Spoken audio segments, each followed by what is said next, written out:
Carl and Liam here from Games, Brains and Head-Banging Life, gbhblofficial for short. And we're getting goosebumps with episode number 7 of season 1, Phantom of the Auditorium, directed by John Bell, who is a name that keeps coming up in this series. I didn't really remember this one. I don't know about you. I didn't remember it, but just because of how obviously it's a rip-off of Phantom of the Opera. Yeah, I watched them not too long ago, like I mentioned previously, so I remember it for that reason, but otherwise, it's not the most memorable episode, really. No, on my notes, when it came to doing the notes, this is one I was able to do with just one single page because not a lot really actually happens in this one. I can't remember the book. Did you ever read this book? No, I did not. Where are they? Hold on. Yeah, I always found it pretty random to go from the concepts that came from the other episodes before this one, you know, that are kind of based on, you know, like whatever the previous, like the Haunted Mask and Cuckoo Clock of Doom and things like that, to go to like what is essentially a sort of version of Phantom of the Opera, you know. Yeah, it's the same. I thought I had the book here, but I don't have that book, and I generally don't remember. I probably did read it because it's one of the earlier ones. But as you said, if you know the Phantom of the Opera story, this is just a playful take on it. And we begin with a young girl having some sort of nightmare about a Phantom of the Opera style figure. You know, the look, he's got the half mask across his face, the big cloak, all that. But here it's kind of obviously a boy as well, as he calls out for Esmeralda, and she wakes up screaming.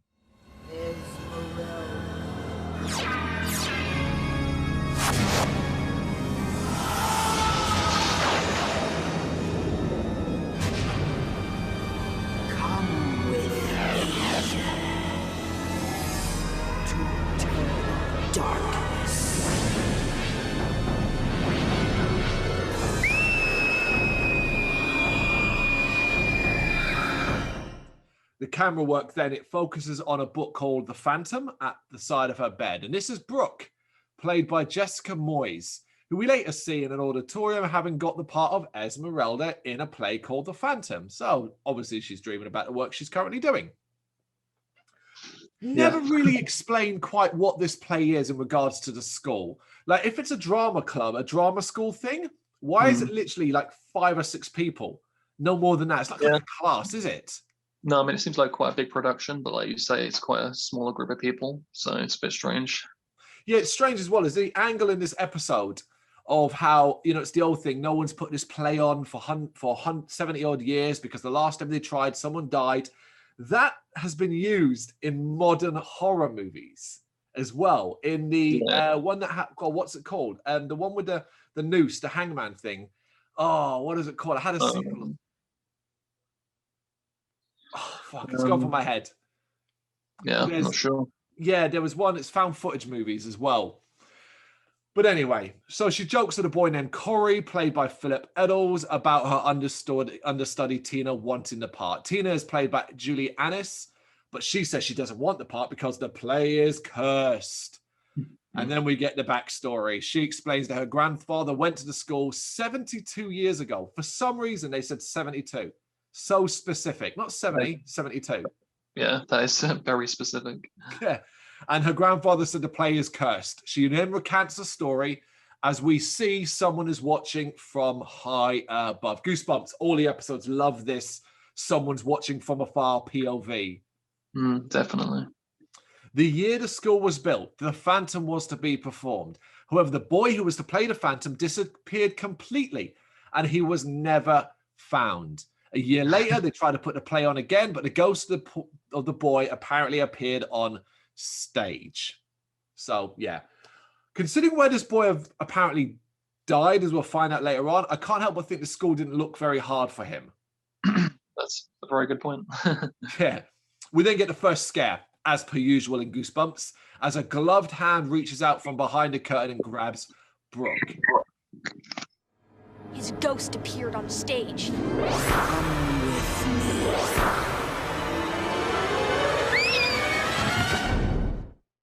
It's Zeke. Zeke, played by Sean Potter, pretending to be the Phantom, who he will be playing in the play. He's dressed up like it, you know? It's the old Goosebumps opening scare. Hand comes out, she screams, screen goes black. Yeah, get used to her screaming in this because she screams a lot in this episode. Miss Walker, played by Catherine Greenwood, comes along and Tina tries to argue against the play happening. Of course, she ignores the stupid girl and starts explaining the parts of the kids. Now, I did think at this stage, I was like, all right, when things start going wrong, Tina's going to get the blame, right? Yeah. Because she wants the part. She's hoping to scare Brooke out of the part. That would make sense. They didn't go down that angle. No, they didn't at all, did they? No. No. Brooke is outraged that she has to be in love with the Phantom. You know, it's like, it's kids. Oh, I can't be in love with him. He's got cooties. Yeah.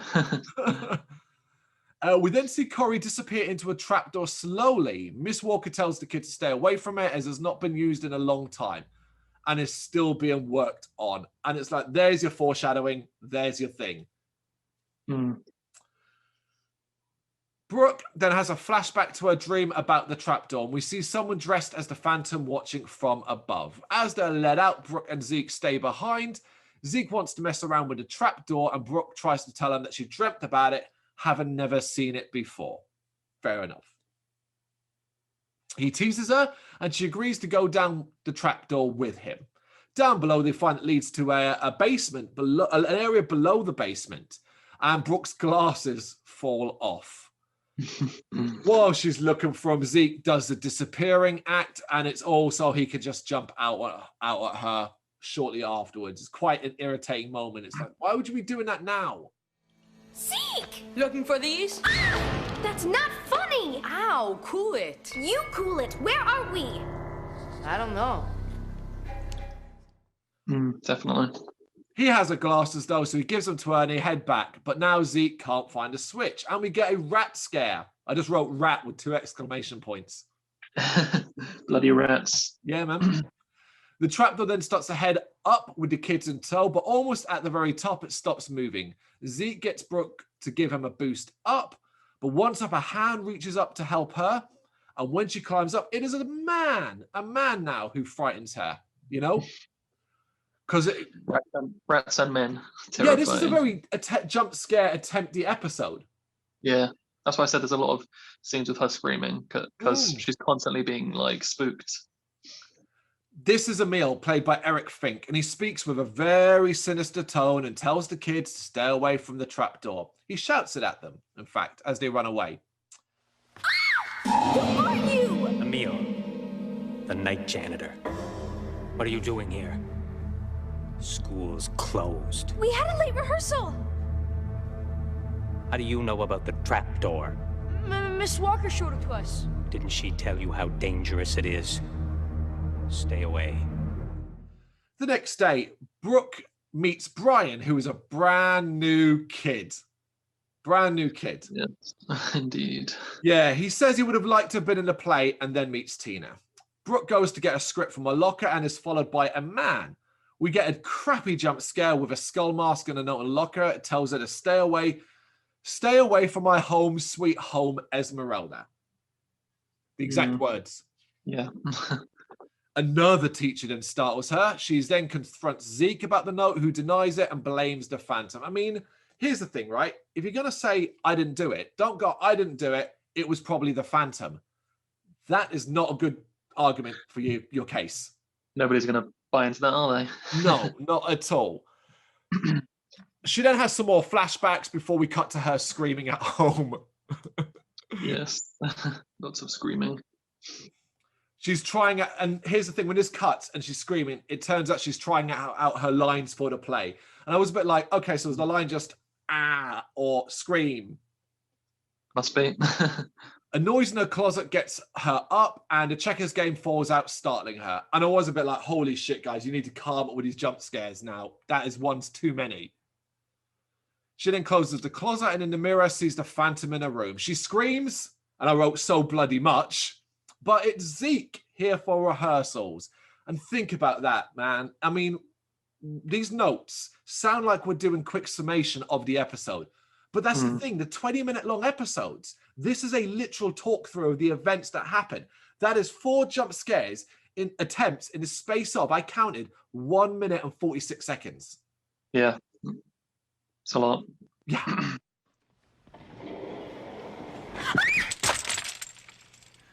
Come on, Brooke.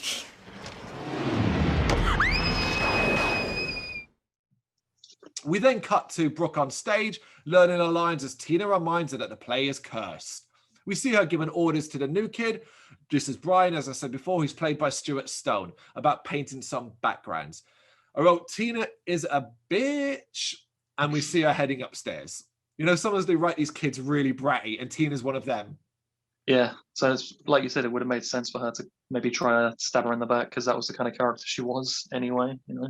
Could have been more interesting than what actually happens. Yeah. As Brooke is performing her lines, the lights go out unexpectedly and the Phantom swings down from above. Good swing. Really good swing. Very Tarzan-like. He lands on the stage, grabs Brooke. He speaks in a deeper voice and warns Esmeralda to go away. He then descends using the trap door. There you go. Very scary. A piece of scenery then comes down from above, almost hitting her. On it is another warning to stay away. The lights come in and Zeke comes running out apologizing for being late.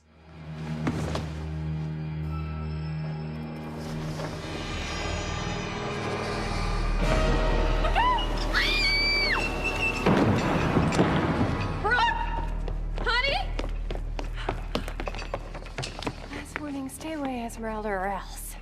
He is obviously blamed for what has just happened, but he says he had a dentist appointment, which can be completely corroborated, right? Like, the teacher should be like, all right, cool, I'll ask your mum or your dad. Yeah. Yeah. Easy enough.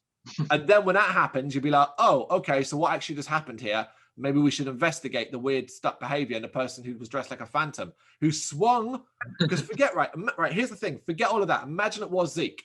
Surely your first words are, what the fuck are you doing swinging from the goddamn top of the building on a rope? Strange one. It's pretty dangerous.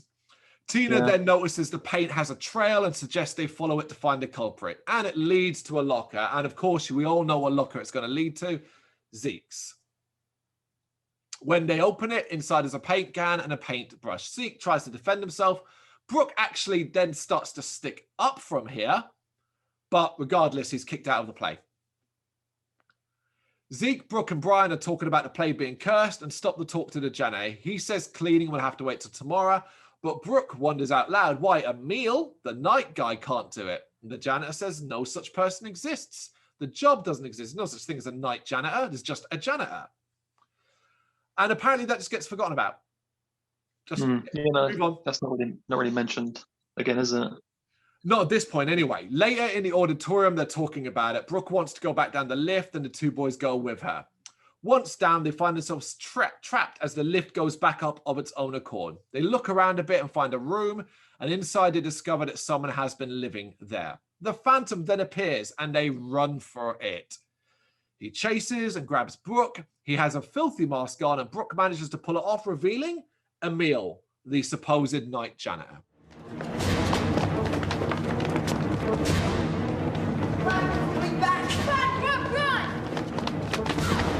Let go! You should have listened to me. Emil! Come on! She breaks free, and the three kids run into a teacher. Emil runs off, and later the police have now been involved, obviously. Emil got away and is suspected to have been a homeless man trying to protect his home from being found. Elaborate. Very elaborate. Right? Like, they're kids. All he had to do was, if he wanted to get scared them off, all he had to do was go up to them and go, stay away from my home, I will cut you into pieces. Right? Yeah. It's much easier. The teachers are way too jolly about it, as Zeke is allowed to be in the play once again. And it's opening night. We jump straight to that. The play is going on.